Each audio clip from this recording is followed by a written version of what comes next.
I know that I'm a few days behind on this, but I'm doing my June 2019 favorites list. There's not a whole ton of things on here, and certainly not a whole ton of things I've got a physical item to show for it, but I mean, still, hopefully you guys will enjoy this as much as I've enjoyed the things that are on this list. So anyway, we're gonna just jump right in. Starting right off, we start with the beauty type products.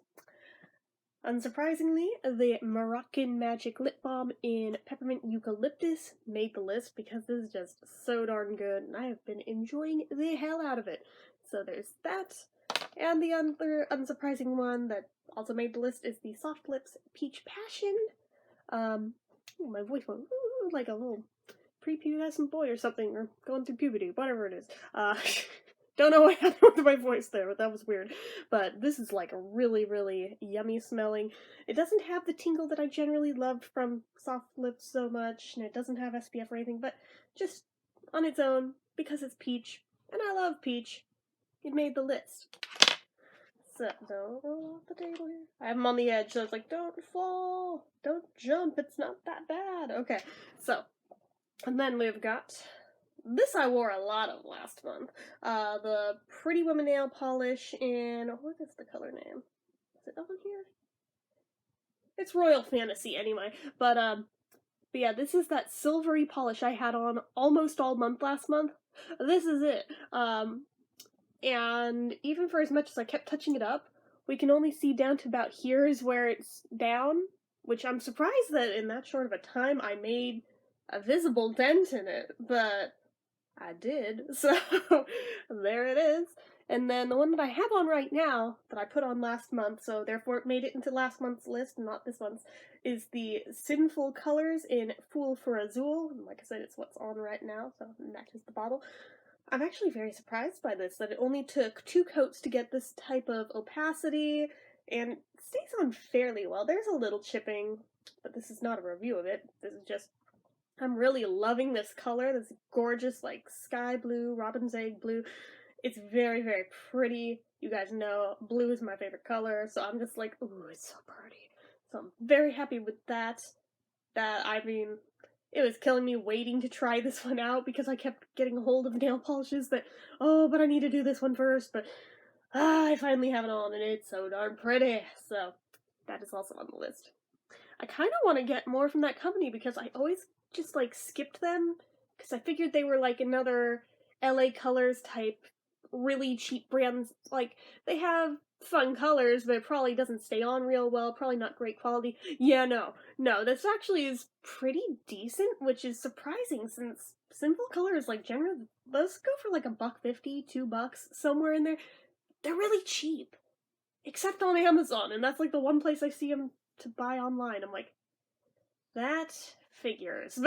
But yeah, I always skipped this brand because I didn't think they were good, even though I'd never tried them, just on an assumption. We all know what happens when you assume. You make an ass out of you and me, and that is what happened here. But now that I have one and see it's actually pretty good, I definitely would be down to buy more stuff from them in the future should I see them in a store where they're actually cheap. So, then, starting on the stuff where I don't have a physical item to show for them, I know you guys have been seeing the reviews I've been doing on the sparkling ice waters. The only one that made it onto the list so far has been the pink grapefruit one.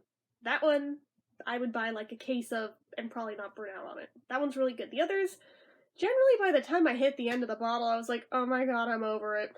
But that one's really good. I'm hoping that more of the ones I have in the bag I haven't done yet are going to fall into this category too, and not be just a single flavor is like the only really good one, but I suppose we'll find out. Also, the Mexican jalapeno M&ms, which I still kind of want to buy another bag of, because I went through those so fast and they were so good. I didn't even expect that I was gonna like those, but they pleasantly surprised me. I'm really glad that I just bought those on a whim. Still have to try the English toffee ones, but I did pick them up. I just gotta try them now. And then the Bourbon Vanilla Bean Truffle Haagen-Dazs, which I just reviewed the other day. Yeah, it's gone. It's gone. I devoured that puppy in like 2 days, but it's only like the little pint things, so I mean, that's not that bad, but I mean, it's summer.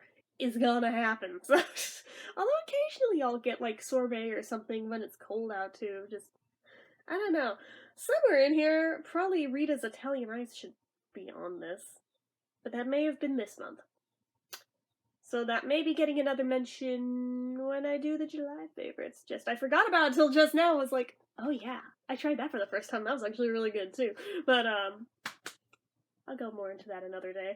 So anyway, then we hit the multimedia portion of this. Rocket Man, obviously, I am still just head over heels for that one. I really hope it wins awards. It may not have been a perfect film, but I really enjoyed the shit out of it. It is, like, set off a huge Elton John kick for me again, which, I mean, I always loved Elton, but, I mean, it kind of rekindled the love there. So that's on here. The movie Her, I mean, even though I just watched it on, like, Netflix, it doesn't matter. Something about it, like, ever since I watched it, has, like, haunted the back of my brain, and I really enjoyed that, surprisingly. I didn't think I was going to, but I did, and the more that I thought about it, was kind of like, Eternal Sunshine of the Spotless Mind, where, like, I kept thinking about it more and more and more after the fact of having watched it, like, days afterwards, weeks afterwards. This stupid movie is still on my brain. So I don't know, that made it in. The one I just went and saw, like, one of the final days of the month, just squeaked in at the last minute, but yesterday made it into my favorite things. Again, not a perfect film, but was definitely enjoyable. Probably still buy the DVD when it comes out. And then one that I didn't see, well, I should have probably seen coming for who's in it, but I feel like I should do a review on this show, but I don't know if I want to go through episode by episode because there is so much to unpack with it. But The Increasingly Poor Decisions of Todd Margaret. You can watch it on Netflix. Oh my god. Definitely not safe for work. Just throwing that out there. Will Arnett's potty mouth in this. Holy shit. Let's just say it makes BoJack Horseman look like Sesame Street by comparison, okay? But I was just like, holy shit. Like, every time he opens his mouth through the entire series. Oh my god. And at the same time, I'm hard to shock. And I wasn't offended by it, but shocked, I was like, oh my god, what did he just say? And, like, some of them I, like, backed up to hear it again a couple times, but oh my god, just, wow. And I mean, it also has David Cross in it, who was another alumni from Arrested Development. He was Tobias on there, so kind of nice seeing him work with Will again. But oh my god, that freaking show. It's kind of like, oh, how would I even describe it?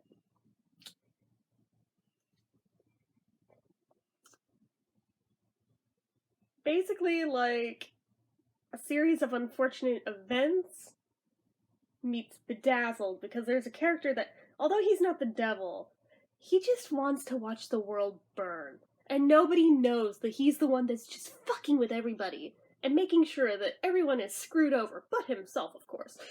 Just for his own amusement, because he has that much money and he can do that, and no one sees it coming a mile away. Even though they probably should, and I've watched the series like 3 times over now. But just, oh my god, this damn show. It kills me that it never got a DVD release. Like, the first season did. The other 2 did not. And I don't know why. So I don't know if I need to hit up some torrents or what to just back it up on a thumb drive in case it should ever go down off of Netflix. But, I definitely want a hard copy of this somewhere.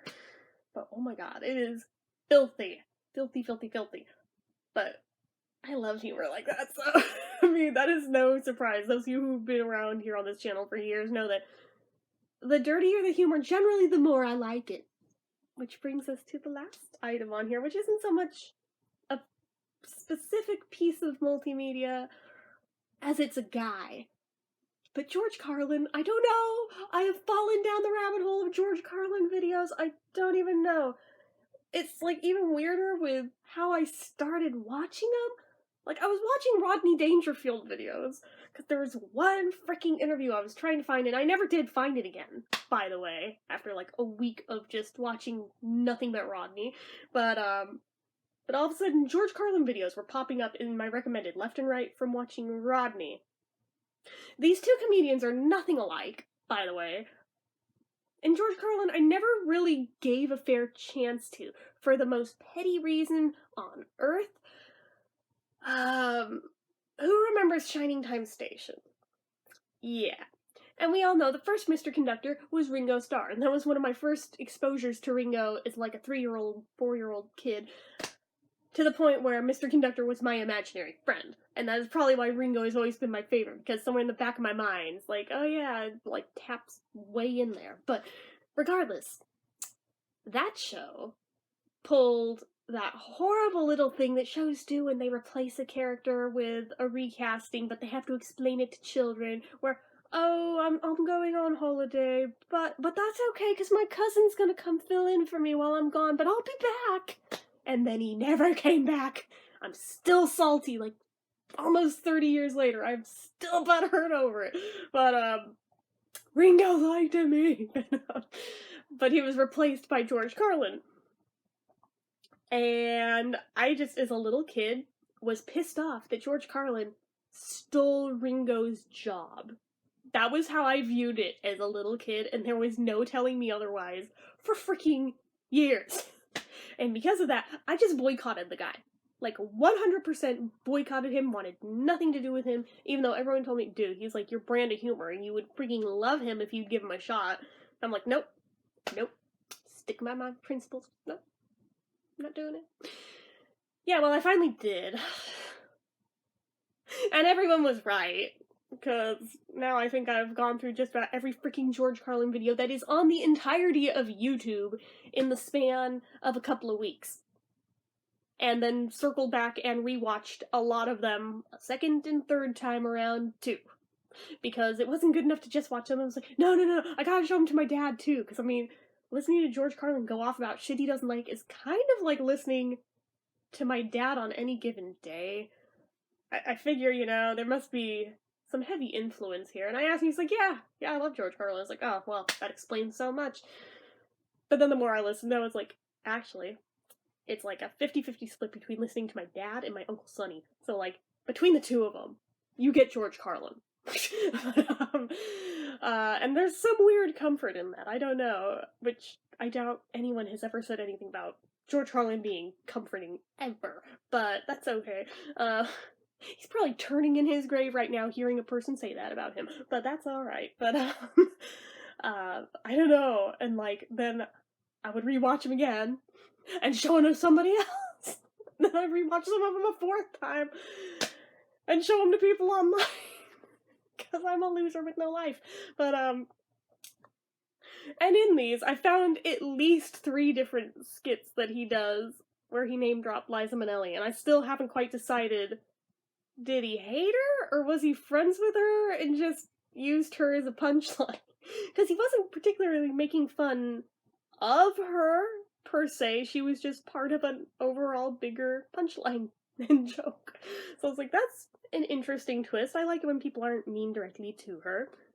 And it's rare that he wasn't actually being mean about her. But I was just like, first one that I heard, I was just like, I heard mention of Liza. Like, back that up. Did I really just hear that right? I did. But, yeah, that. Anyway. I don't know. I have fallen down the rabbit hole of George Carlin videos by a landslide. And it pisses me off that, of all the times, all of, like, his stand-up stuff was on Netflix for how many years? And just recently got pulled. I remember commenting on it at the time, the month they got pulled. Now that I want to see them, now they're on none of the streaming services.